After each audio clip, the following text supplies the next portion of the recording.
Hey everyone, namaste and welcome to this evening's conversation with my good friend Kausthub Desikachar, who is now Kaustubha Desikachar. So those of you who are listening in, please say hi in the comment section and please enter your questions as well. Let's make this as interactive and as informative as possible. So my name is Shailaja Menon, and I have been a yoga practitioner and teacher for over 20 years now. I began my journey in Coimbatore, India with integral yoga and continued in Malaysia with my teacher, Manoj Kaimal. Along the way, I set up my studio, Mat and Beyond Yoga Studio here in Malaysia. And I also published a book, Yoga Shakti, in 2018. And now I also host a TV show, Yoga Shakti, again with Anand TV, which is based in the UK. So as you can see, the yoga practice has truly shaped my life over these last 20 odd years. Now, I began these conversations actually with Kaustubha's prompting at the beginning of the lockdown in 2020 as a platform to share the authentic teachings of yoga, as well as to share information about all the other great arts and philosophies in India. I would like to add that all these conversations are available both on our FB pages as well as our YouTube channels.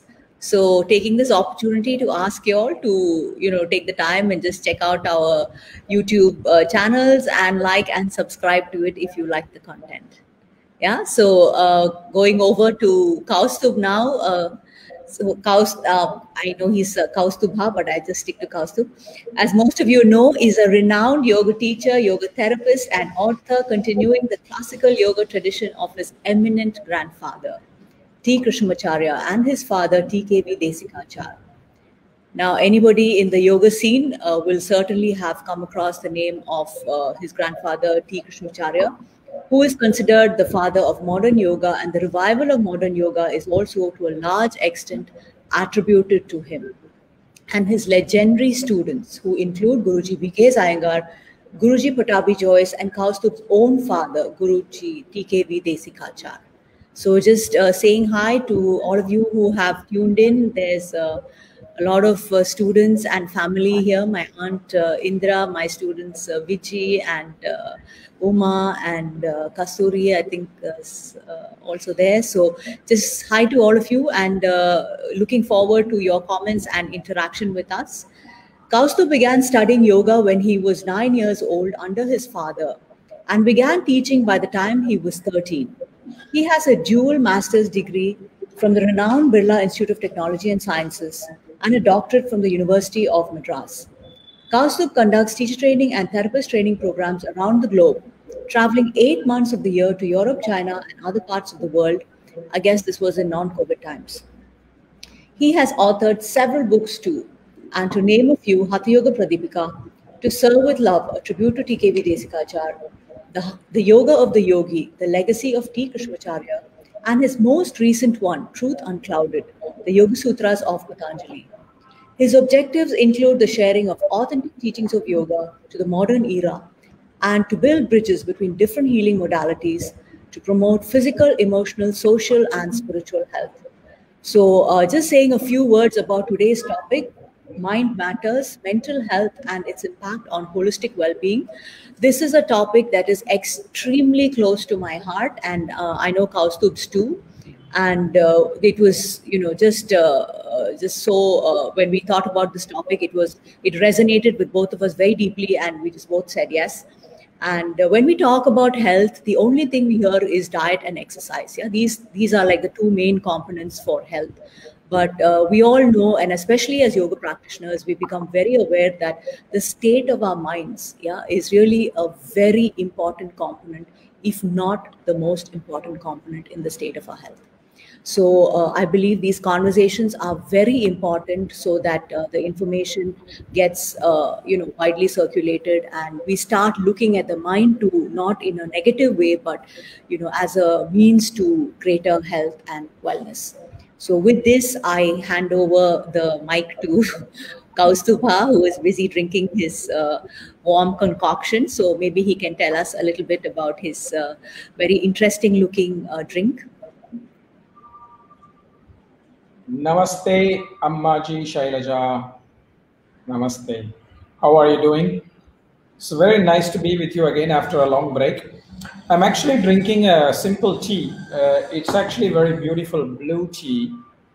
I think the tea is called the blue pea flower, which I think in Europe they call it chakanka.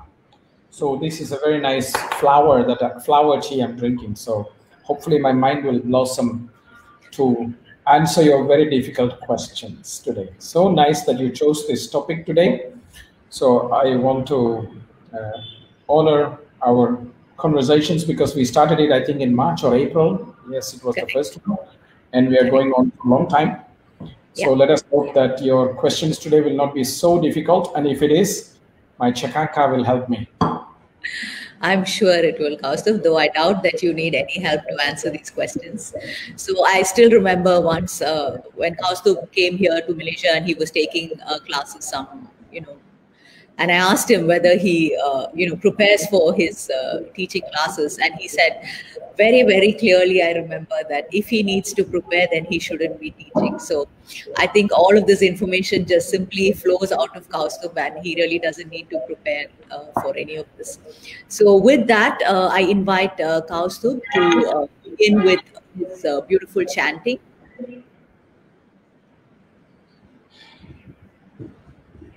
Today I will do a chant to begin that is called Shraddha Suktam. Very relevant to our topic today. Om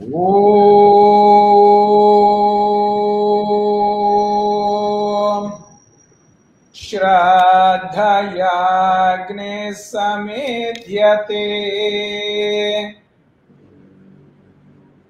Shraddhaya Vindate Havehe Shraddham Bhagasya Murdhani Vachasa Vedayamase Priyaga Shraddhe Dadataha Priyaga Shraddhe Didasataha Priyam Bhogeshu Yajvaso Idam Udhitam Kridhe Yatha Deva Asureshu Shraddhamugreshu Chakrire Evam Bhojeshu Yajvaso Asmakamuditam Kridhe Shraddhan Devaya Jamana Vayurgopa Upasate Agum Hridaya Kutyam Shraddhaya Hoyate Havehe Shraddham Pratarhavamahe Shraddham Madhyandinam Pari Shraddhagum Suryasya Nimrichi Shraddhe Shraddhapaye Hama Shraddha Devan Adhivaste Shraddha Vishwamidam Jagat Shraddhan Kamasya Mataram Abhishavardhayamase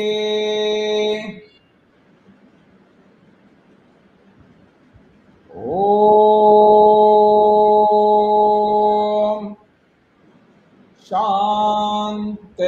Shanti Shanti.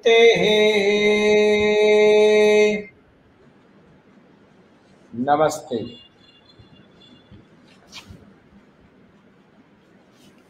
Namaste. That was really, really beautiful, Kaustubh. And I'm sure our audience enjoyed this as well. After the conversation, I usually talk to some very close friends, and they all usually tell me how much they enjoyed the chanting. So thank you so much for that. So let's just begin. I'm really eager to go ahead with this conversation. And let's just start with health, right? So, how do we define health, and what are the different elements that constitute good health? So there are many ways in which health is defined by the Vedic tradition. In Ayurveda, there are some definitions. In yoga, there are some definitions, etc.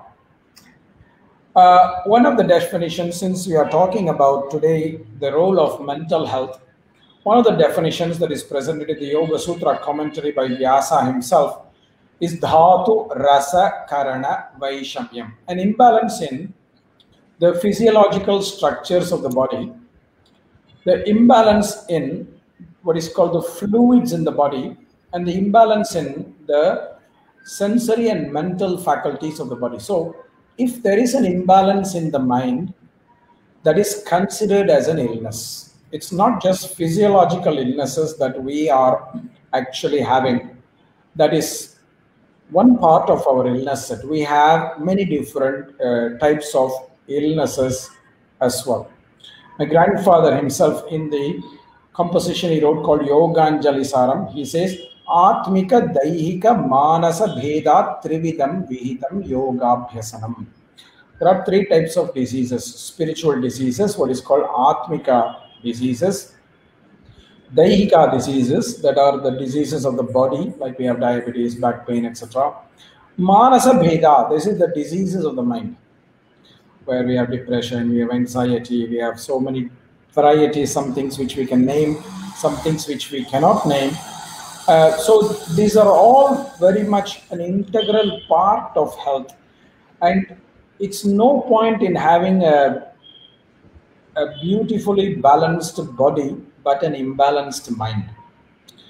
In fact, I would even go to the extent saying that sometimes it's actually, many times it's okay to have an imbalance in the body, but not so okay to have sustained imbalances in the mind. And I would say that if we have to address illnesses as a priority, the mental illnesses would get a much higher priority, in my view, than the physiological diseases, because in my experience of yoga therapy, I've been working for about 25 years now. I see that 95 to 98% of all physiological illnesses, they have some psycho-spiritual causes. So if you remove the spiritual and psychological problems, many of the physiological problems also disappears.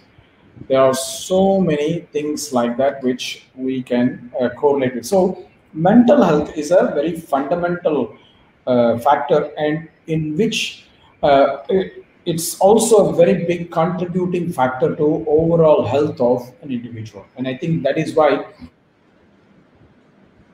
discussing this today, because there's also a big taboo about discussing mental health, and we must not have that taboo. There's a lot of people who think that it's okay to have diabetes or cancer or diarrhea, but it's not okay to have depression or anxiety. Actually, they are all the same. They're all different kinds of illnesses. There is nothing wrong in having some kind of mental disorder. And I can also say that in my experience working with people, I've seen that almost all of us,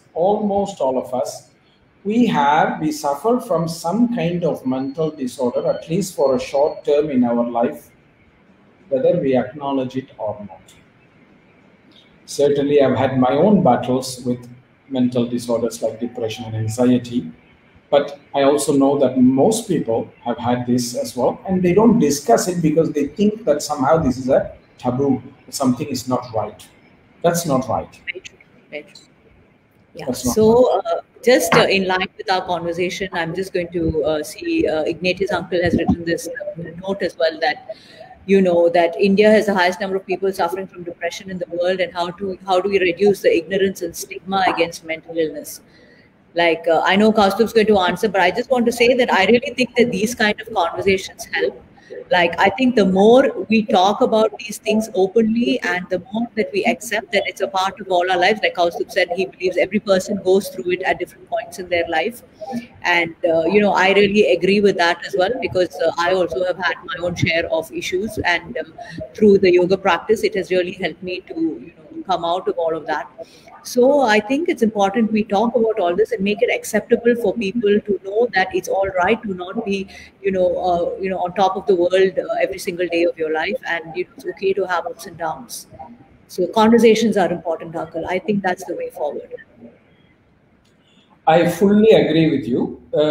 Part of the thing is that we have made it like a subject that we should not talk about or discuss about, and I think this is absolutely wrong. We have to talk about it, because even in the ancient texts like yoga and Ayurveda texts, they talk about mental disorders. I mean, Patanjali's Yoga Sutra, in my view, is perhaps the first text on human psychology, and it is much, much more deeper than modern psychology. There are so many beautiful concepts in the third and the fourth chapter that talks about psychological situations which even modern psychologists do not yet explore. Luckily, I've had the experience to study both, that I am actually enjoying that, to see that Patanjali has beaten Freud and his followers by at least 2,000 years.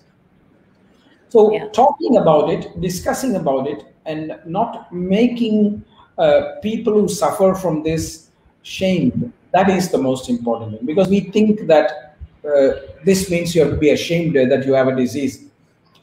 That's not right. You can't joke about somebody who has cancer. You don't joke about somebody who has diabetes. You don't joke about somebody who has lost their leg in an accident or things like that. The same way, you must not joke and ridicule people who suffer from mental disorders. This is very, very important that we consider it seriously as an illness and deal with it as an illness. That's it. It's just something that we have to do, and there is no shame in that, my dear friends. There is no shame in that, because most people feel it. And if you read Ramayana, for example, Rama goes through depression. Rama goes through anxiety. So if Rama go through that, why not us? Of course, if you look at the last section of the Ramayana, Rama goes through a very profound state of depression, and he goes and consults his guru Vasishtha. And the conversation that Rama and Vasishtha have is the first documented counseling session of psychology, how Vasishtha slowly brings Rama out of the state of depression, because Rama has by this time sent Sita away from the kingdom because somebody talks about it. And so he feels very lonely, because Sita goes while she's pregnant and his own sons are not with him anymore. His wife is not with him. And imagine, he went to the forest 14 years and he fought the greatest demon at that time called Ravana to win his wife back, only to let her go. How depressed he must feel. So Rama has suffered from depression. So if Rama, our great God, can suffer from depression, why not all of us? And we do. Human being, if you have a mind, you will have a mental disorder.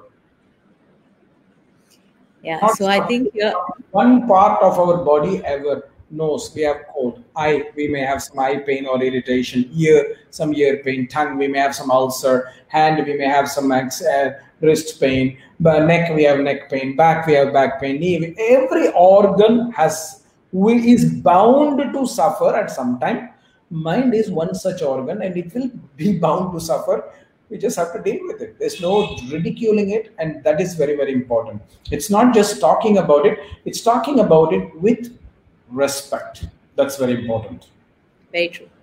So there's Dr. Ravi here, who says that he would say that the majority in the world are not spared from mental illness, basically confirming what we've been talking about, and that all of us somehow have some form of mental illness. Possibly.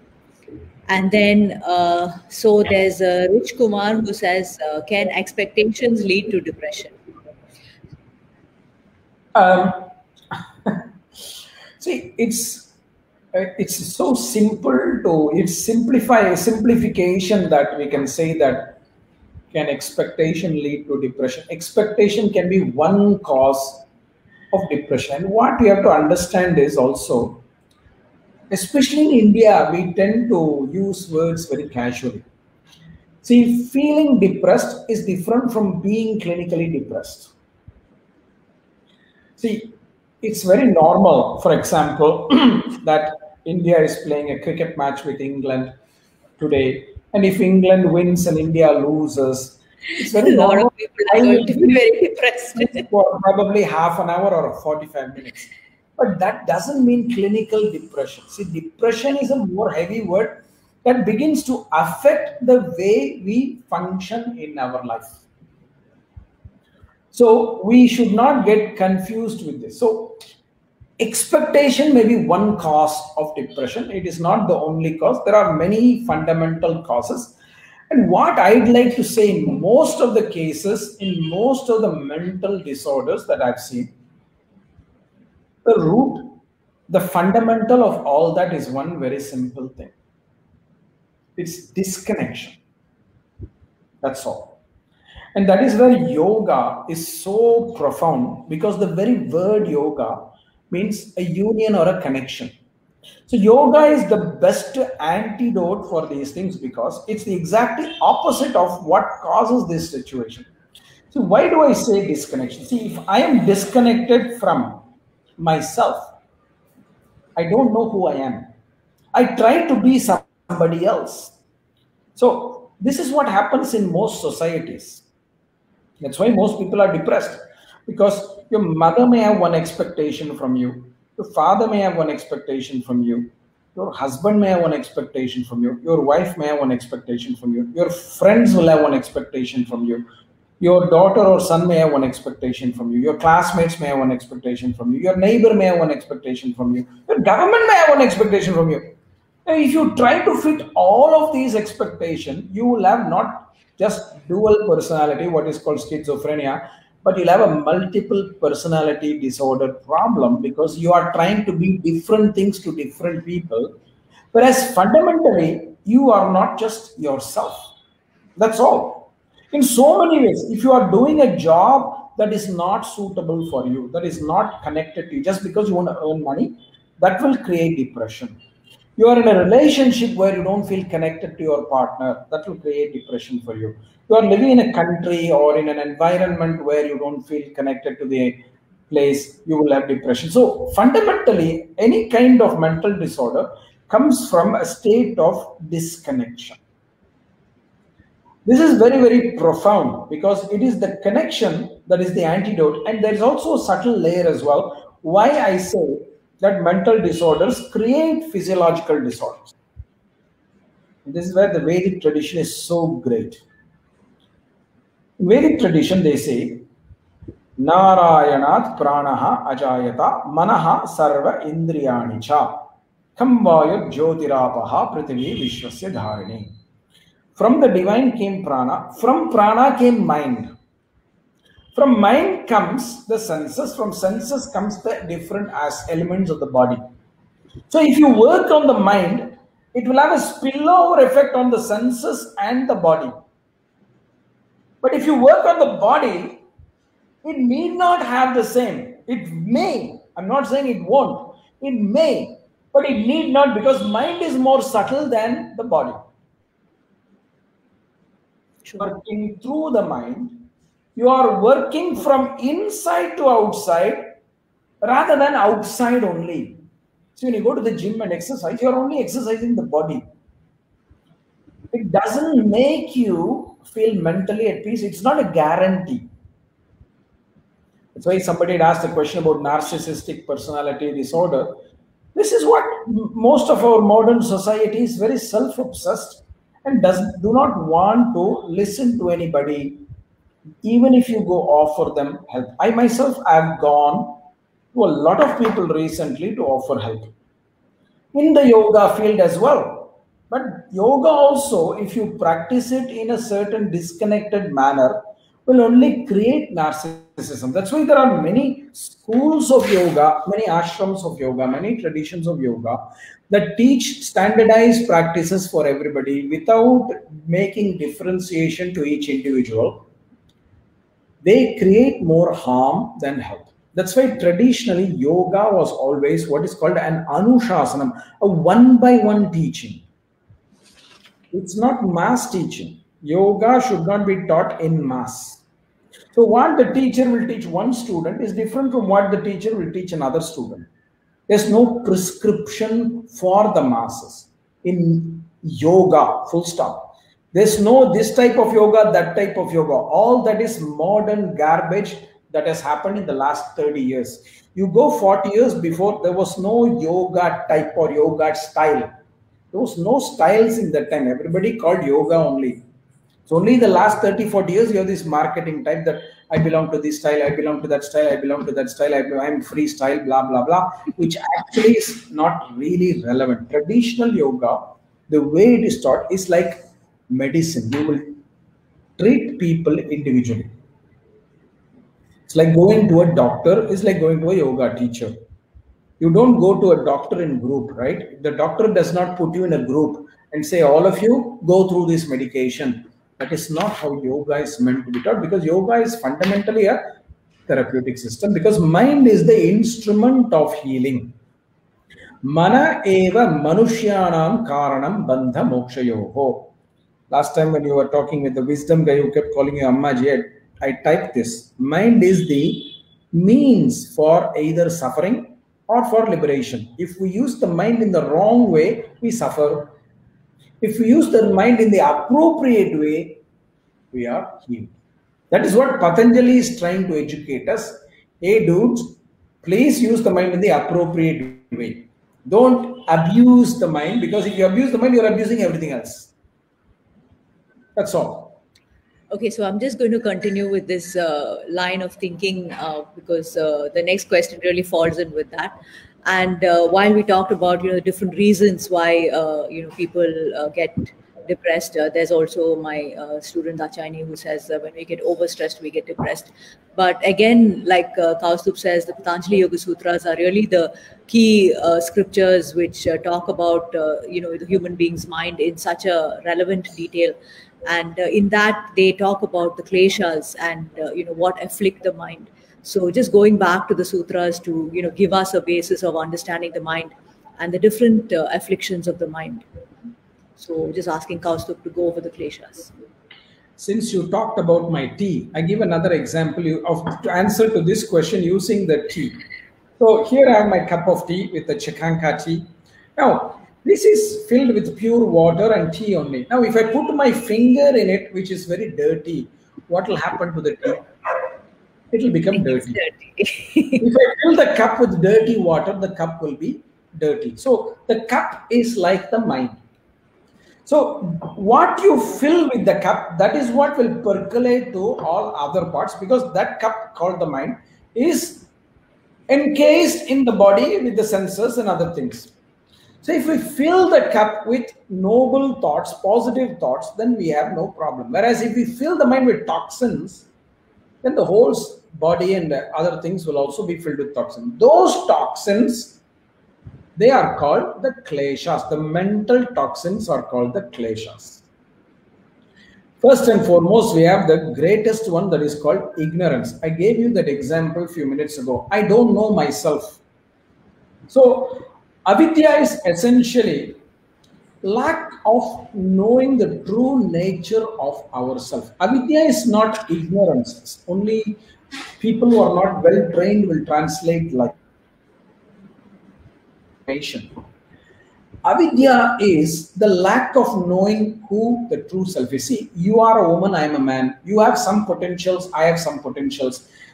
I think some weeks ago you were interviewing a fantastic lady called Vani, I think, who was a great musician. She has that potential. I don't have that potential to sing. If I sing, I think donkeys will start laughing, because that is not my talent. My talent is maybe... So, Vani is right here, so I hope Vani is listening to this.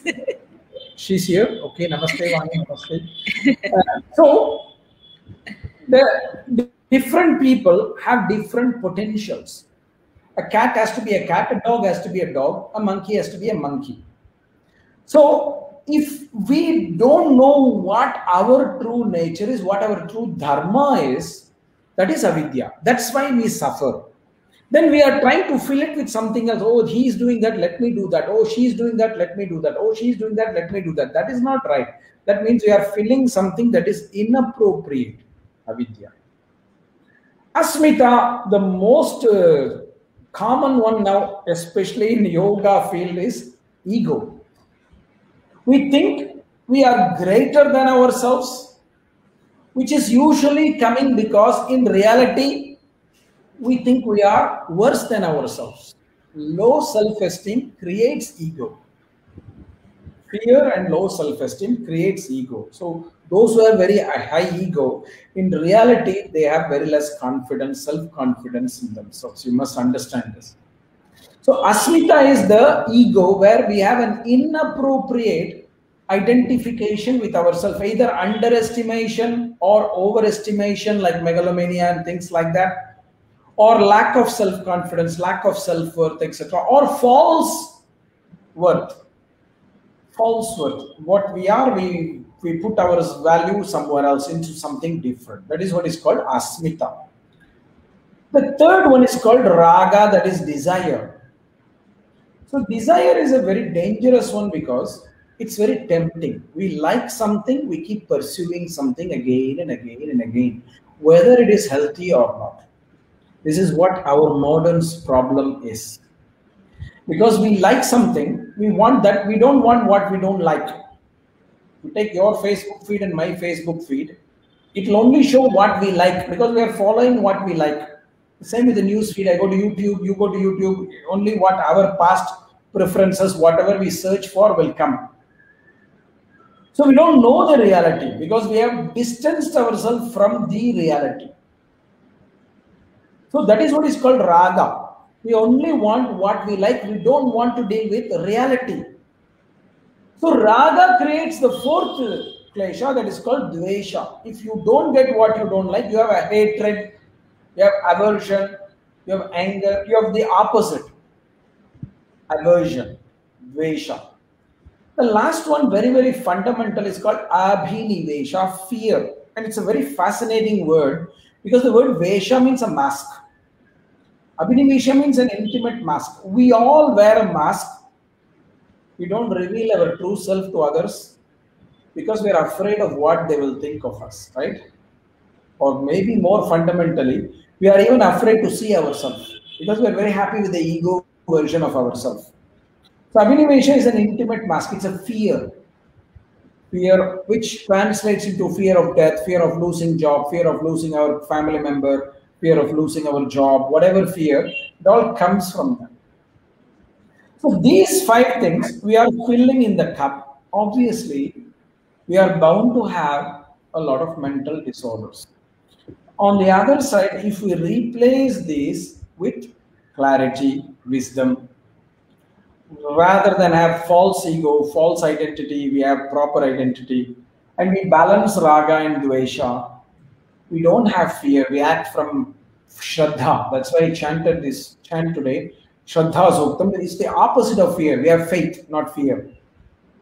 So if we fill those in our mind, then we will not have all these mental and psychological disorders. If you look at all of these psychological disorders, they come from one of these 5 causes and their cousins. The kleshas have their brothers or sisters, as you want to call it, their siblings, which is basically, Patanjali calls it klesha vritti, whereas some people call it as the shat ripus. Shat ripu, which is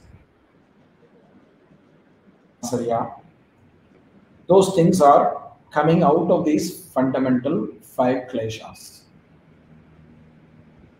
of which the most fundamental, according to Patanjali, is avidya. Because we don't know ourselves, we are trying to replace it with other things. Yeah.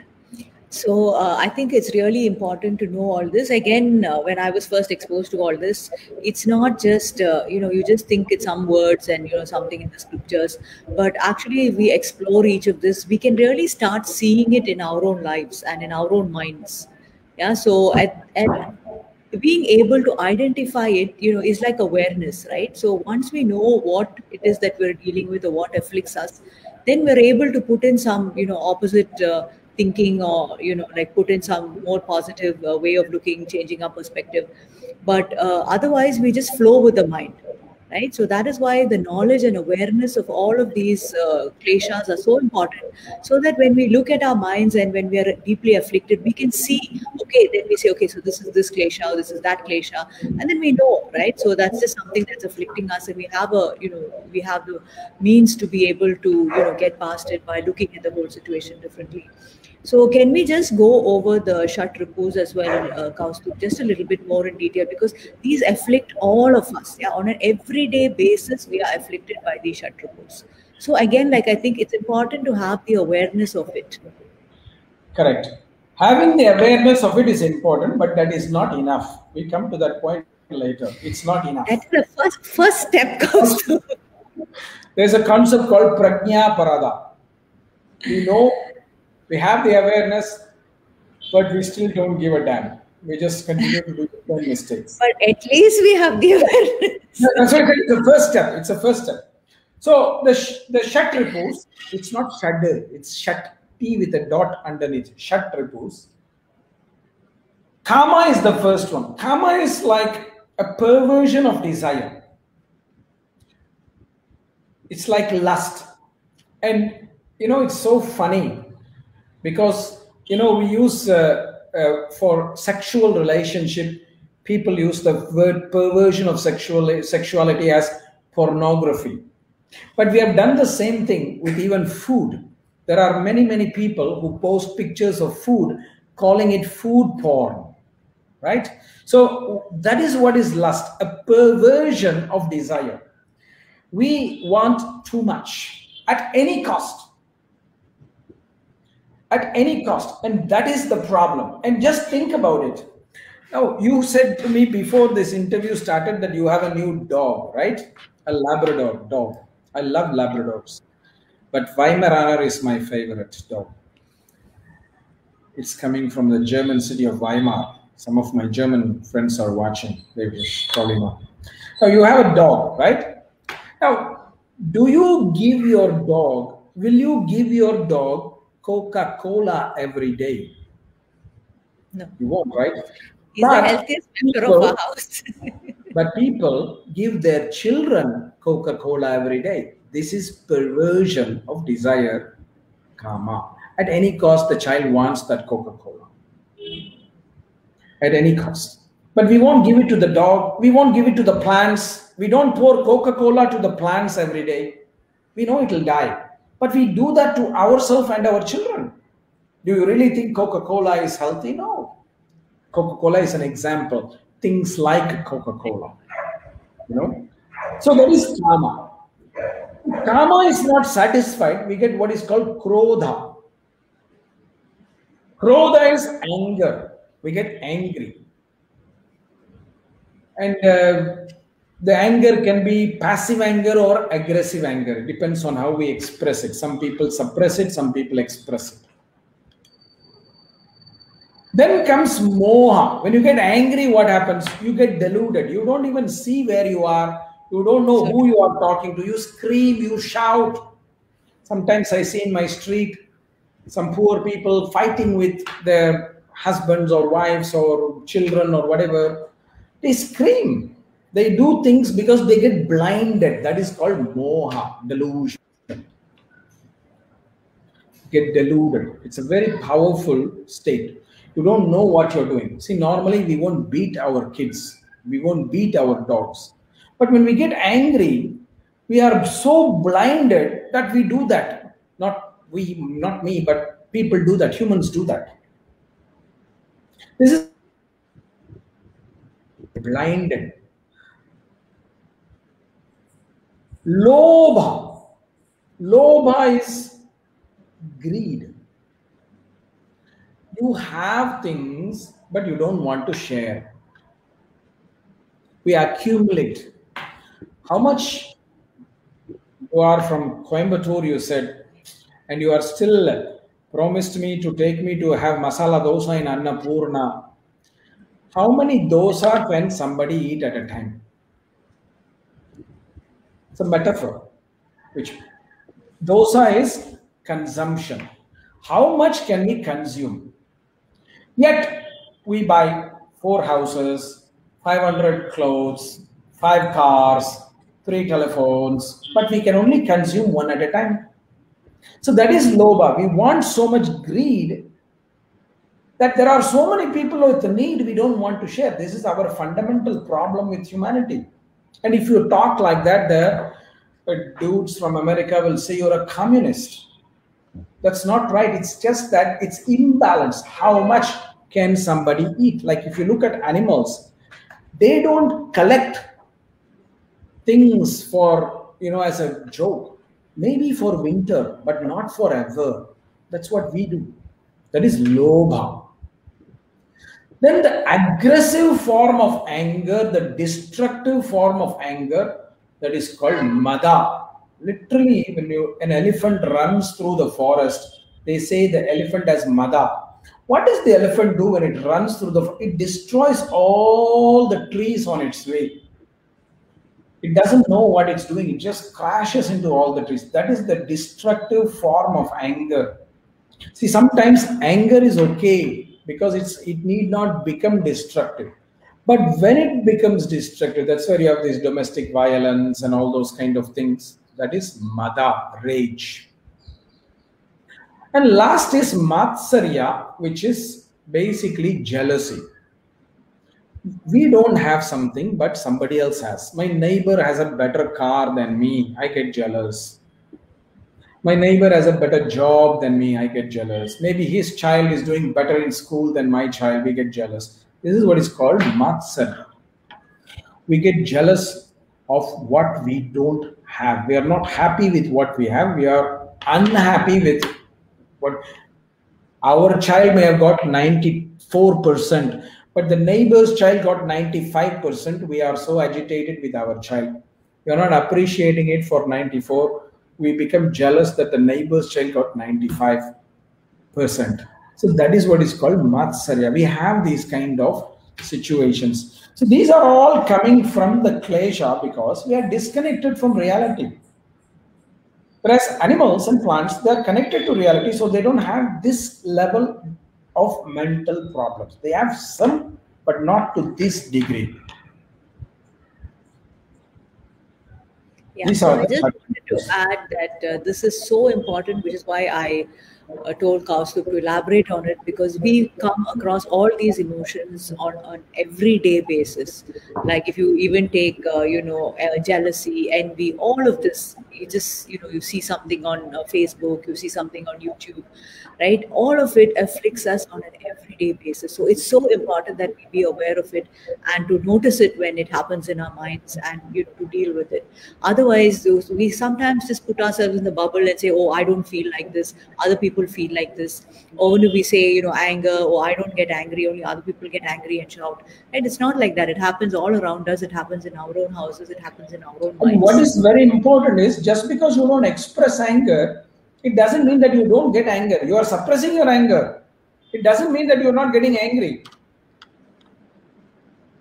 Yeah. So I just want to add one thing on greed, which is really a line by Mahatma Gandhi, which always strongly strikes me, where he says that there is enough for every man's need, but there is not enough for one man's greed. So I think that is such a true statement. And these days, after the COVID, especially, everybody become more conscious. Everybody even talks about the environment and what all we are doing to pillage the environment. And when we look at it, it's really man's greed that is destroying nature. So I think it's very important that we look into our own lives, and I'm sure greed afflicts all of us as well at different levels. So to see all of this and see how we can deal with all of this in our own minds. And I think that's why the earlier question you asked about the mental disorder, responsibility, because we have created this society where we are always wanting more and more and more. More is defined as success. The more cars you have, the more houses you have, the more wealth you have, that is defined as success. The Correct. more Very true. material you have. This is a social problem. It's not an individual only's responsibilities, and it's very hard. Think about it. That's why I often feel that it's very difficult to fight mental diseases. For example, recently I'm dealing with somebody, one young person who is living in a household where there are three other adults, family members, who are putting very poisonous negative thoughts in this person. Now, just think about it. This is a single person against three people.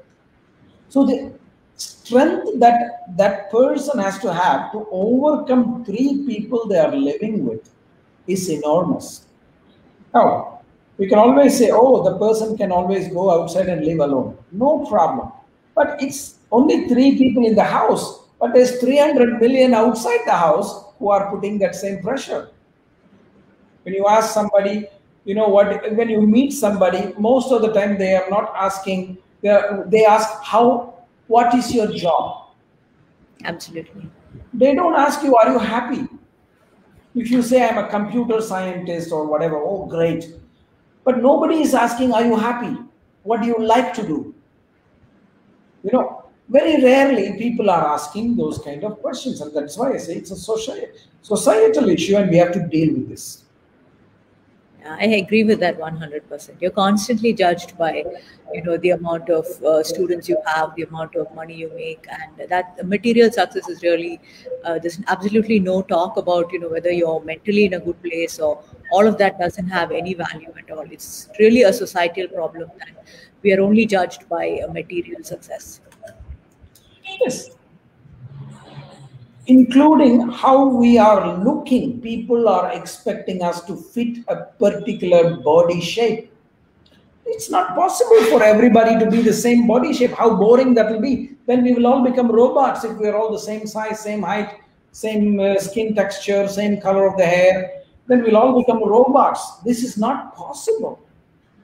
Recently, I was going to a temple in Shailaja, a temple. It's a mountain temple. You have to climb the mountain, and there are thousands of monkeys on the way. Thousands. It is a very special temple. All belong to the same species. None of them look the same, and they are not trying to be like the other monkey, even though they're all monkeys. Whereas we all want to go to the gym because we want to fit one particular type of shape, because somebody decides it. That's depression, because you create this imaginary box that you try to fit. You don't fit, you get depressed. And there are rules like that which are so silly, which we will not do to the other kingdoms like animals and plants. That's why we are suffering. Yeah, it is so true. And it takes a lot of mental strength to really stand your ground and say, okay, this is who I am, and I'm all right with it. So so Shanti, our friend, she says also that she agrees with you about suppressing anger or other emotions because we want to be liked and not be judged. So she agrees with that. She has to agree. She's born on the same day as me, so she has to agree. All right. So saying hi to Dr. Balaji, who has just come here. Hi, Balaji, and all of Yanchin as well. So nice to have all of you here, and I really hope you all are enjoying this conversation and take away something that expands your mind from this. So this is actually something very interesting that my son Vaishnav actually asked me to ask you, because we were talking about this topic because it's really fascinating, and we always think of mental health as something that adults suffer from. So he was telling me that a lot of his friends as well have issues, and so he said to just ask you why the youth have all these issues today, and what can they do? What would your advice be to them? Simple disconnection. We are disconnected because of technology. When I was growing up, I was having this conversation as well with my daughter the other day. When I was growing up at her age, we had no mobile phone, we had no television we had very few, we had two television channel called Doordarshan State and Doordarshan National. They're usually very boring. So basically what we did was we were playing with the other children on the streets. We played with them. Now, when you play with the other children on the streets, don't think it's just physical exercise. It's a psycho-spiritual experience. Because when you are dealing with other children, like we had like 20 children in our street, we used to play cricket on the streets every evening. We used to play hide and seek. We used to play so many other games, football, many things. So you start to learn how different children are different, how they behave in different circumstances. When your team wins, how they feel. When your team loses, how they feel. And, and then you are also going into the houses of different uncles and aunties. You will see how if your cricket ball falls into the house of one auntie, then she will very easily give you. If it falls into another auntie's house, she will be very angry that her glass broke and this. So you start learning about how to deal with people. You start seeing that everybody are different from you. You will have meals in their houses during the lunch break or break. You will see actually these things. Whereas today, we are isolating ourselves with a cell phone or WhatsApp or things like that. I see the younger generation now. My cousin's children come to the house. There are two brothers who are 8 years old, 6 years old, sitting across the sofa and communicating through WhatsApp or WeChat or whatever program. And that's the problem. Why do you think the ancient time, the Brahmin boys were asked to beg from house to house? When you had to go from house to house, it was called bhiksha. The Brahmin children, they had to go house to house and say, Bhavati Bhikshandehi, Bhavati Bhikshandehi. It's not just to teach humility, but it's also a social learning. You see that every household, the family structure is different, the family dynamic is different, the family behavior will be different. So you learn, and therefore, when you do that, then your mind becomes open, your heart becomes open. You are connected to reality of the society you are living in. Today, we are only focused on what we like, what we want. If you don't like, if you don't get what you want, you throw a tantrum. So that is not this reality. That is why we are so disconnected. That is why we are so disconnected. And that is why we suffer from all this. And young people have started suffering from this, unfortunately, much more than we were. And also, I have to say, the expectations of young people, the expectations of parents or society on young people is greater now than before. When I grew up, my mother or father never even bothered how much marks I was getting or which college I was going to go to, who my friends are, who not my friends are. And what I'm doing Sometimes when we used to go on Sunday, we would tell my mother and father, I'm going playing cricket, and then we will come back at 7:30, 8 o'clock in the night. They will not bother because they'll know we'll come back and everything will be okay. The expectation on us was much lesser. Now the expectation is so much more higher because the competition is higher. We want our children to get into the best schools. We want our children to earn so much more money and this and that. And that is the problem. And also the problem is, in the old days, the parents wanted their children to become what they were best in. Oh, this may sound a bit strange to some people, but when you look at society now, who are the smartest, where are the smartest children being pushed to study medicine, law, engineering, computer science? Why? Because these are all what is called lucrative fields. My grandfather's generation, the smartest people were sent to study philosophy. Okay. Now, this is the problem. We are sending the smartest people into things that are making us more and more disconnected, and the leftovers come to philosophy because they want a degree. So I was studying in Madras University for some time. The leftovers, the less smart people were coming into philosophy or psychology, which was difficult to understand for them. So to expect them to understand that is a problem, is a burden. The expectation for the young people to earn money, earn money, earn money because it's a lucrative career, that's a big problem. So basically, the high. And the rate at which information is coming, the rate at which information gathering is done is crazy. Now we are on internet, we can get millions of messages in the same moment. Whereas in the old days, there was a letter technology called pen and paper that would take 20, 30 days to go one way, 20, 30 days to come back another way. We only have to read a textbook. We don't have to read so many other things. Now everybody is just bombarded with information from so many sources. That's a problem. So this is why the youth is suffering. And if we don't do something, our future is at big risk. Because these youth will become more sick, who will be the leaders of society in the future, and they will have no clue what to do.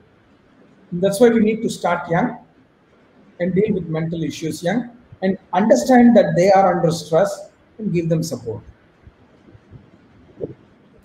Yeah, so very well said, Kausthub. And I think I like that thing about start young, and I think it believes with it. Sorry, it begins with parents really, like you said in the earlier days, really encouraging children to do what they're good at, like focusing on their strengths.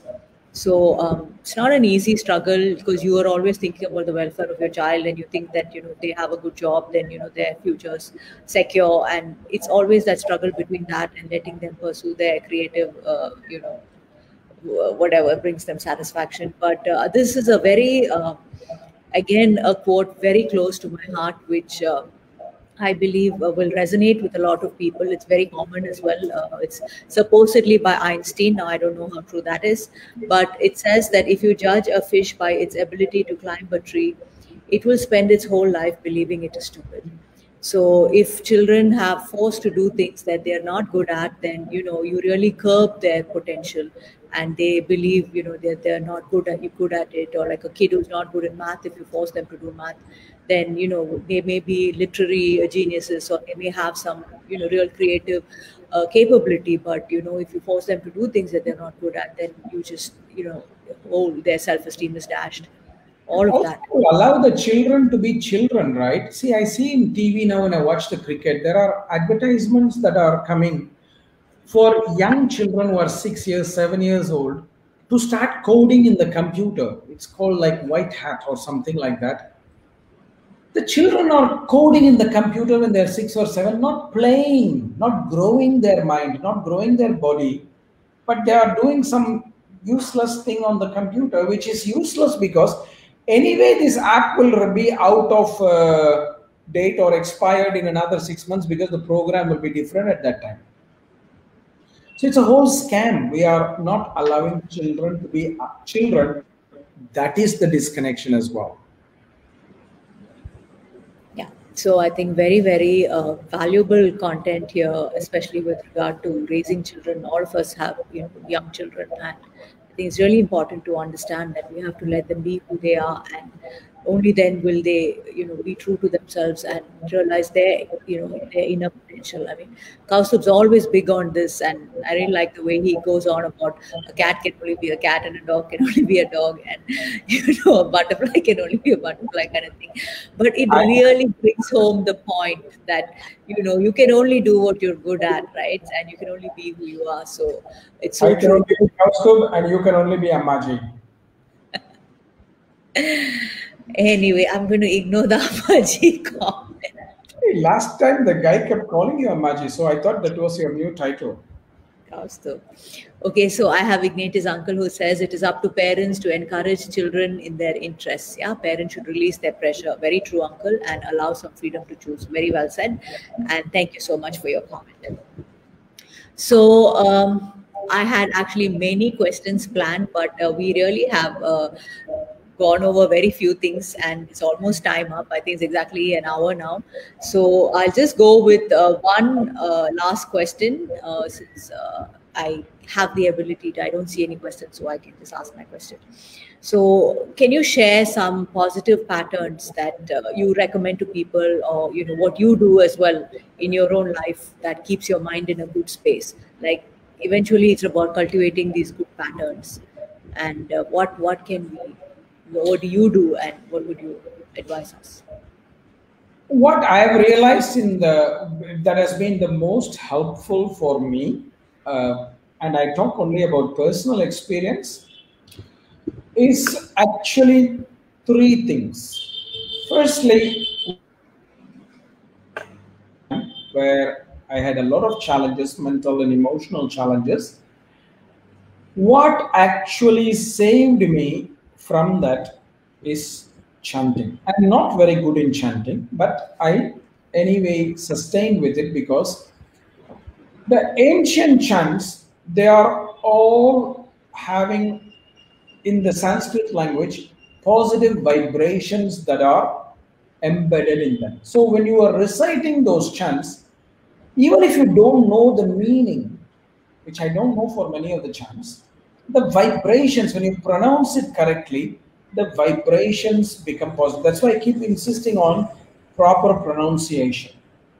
So the vibrations will get converted. That's why in our tradition, they kept saying that do chanting a few times a day, because it's almost like a reminder for you to kind of Lift. recalibrate your vibrations. So true. And that is one. And every tradition has it. Christians have their chants, the Islam people have their chants, the Buddhists have their chants, the Vedic people have our chants, etc. Every tradition has this. And so that is one thing that people can do. The second thing that I find very useful is pranayama, because breathing has a strong influence on the mind. Breath and mind go hand in hand. And you can do breathing exercises anywhere. You can inhale and exhale anywhere without anybody knowing this. Consciously you can inhale, consciously you can exhale. My father used to do some pranayama during some flights or some train travel, because you don't have to be worried about, you don't have to hold your nose to do pranayama. You can consciously inhale, consciously exhale. Breath has a very strong connection to the mind. This is the second thing I would recommend. The third thing I follow myself is follow the law of nature. That's why I go to bed very early, get up very early, like what nature is doing. Spend time with plants, animals, etc. in nature, not always in front of technology, not being addicted to Facebook, but rather go look at the tree, look at a bird, look at an animal, just being there near water, near the earth. And I can do that in Chennai. I think many of you people who are living in much more luxurious places, fortunate places, can do. I just hang around in my mother's garden. That's heaven for me. Every day, 1 hour I spend just walking around in the nature. That's enough, because that is a connection to nature. I look at the sun, I look at the birds, I look at the neighbor's cat. Sometimes she comes to me, I pet it. So be part of nature sometime. And if you can't dedicate these things, we are not investing in ourselves. How can we expect others to invest in us? Think about it this way. If I'm not interested in me, how the bloody hell can I expect somebody else to be interested in me? That's what I tell my students. You want to practice, it's an investment for you. It's an interest in you. If you are not interested in your own well-being and your own health, how the hell you are going to expect somebody else to be interested in you? That's not possible. So these are three things I will say. Chant, breathe, and be as much as possible in tune with nature. Natural things. When you go to the garden, you don't need a garden. Just walk bare feet. Make contact with the earth. That's enough. Stay away. And if you do these, though that time when you are doing this every day, you are not on the computer, you are not on Facebook, you are not on your telephone. right? That's all. Yeah, so I think it's really very, very good advice, Kaustubh. I mean, I think it's really great.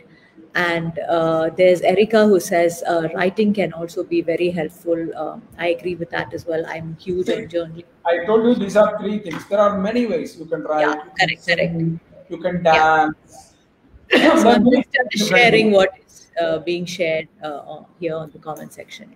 So yeah, so I think it's really great to have all these patterns, like you say. I like the word embedded in our everyday life, and to truly invest in being the best version of ourselves. And it's only when we can work with ourselves and lift ourselves, then there is any point in us talking about all these things and trying to share what we know. It's not enough to just know intellectually, but we truly have to live that and express that as well through all our actions. So I think we should start thinking about winding up this conversation. It's month five. I just wanted to say hi to my good friend Sangeeta from Coimbatore. I see her there, and saying hi to Priya, Erica, all of you. Thank you for being here.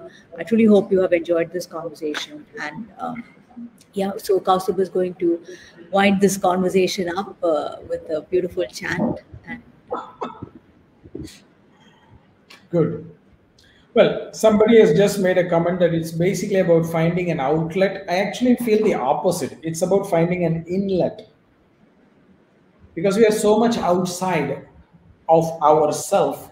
We need to find a way to go back into ourselves. That's what I mean. So let us do a small chant of um, auspiciousness. Om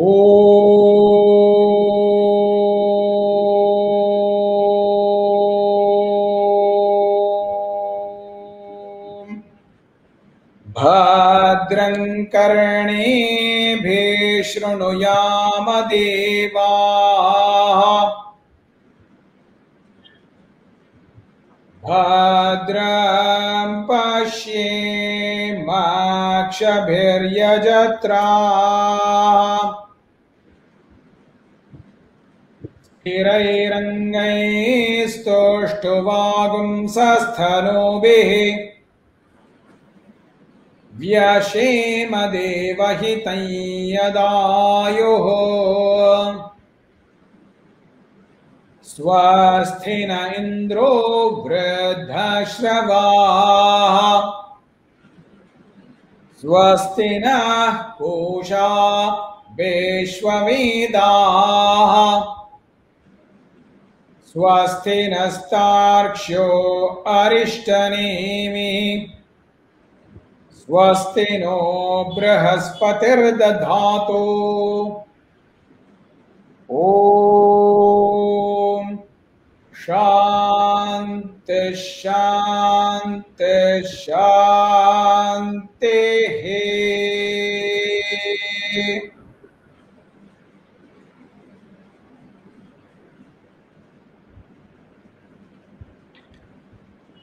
thank you, Kaustubh. That was absolutely beautiful. One of my very favorite chants. And thank you all for being here. Thank you for your comments. Thank you for your questions. And look Before forward to another conversation. I forgot one very important thing. Yeah. I think among the other things that we can do to for mental well-being is actually a healthy friendship or healthy relationship. If we can have people, very few people who are close to us with whom we can just be ourselves, that is a great gift for our mental health well-being as well. We don't need a lot of people, we just need a few people, and that's enough. When I was in my darkest era, there were very few friends who were actually by my side. That was enough, very few, but that was enough. And that is what we need, a good, healthy relationship with friends or with a partner. One of them can help. Namaste. Namaste. Thank you. And thank you, all of you.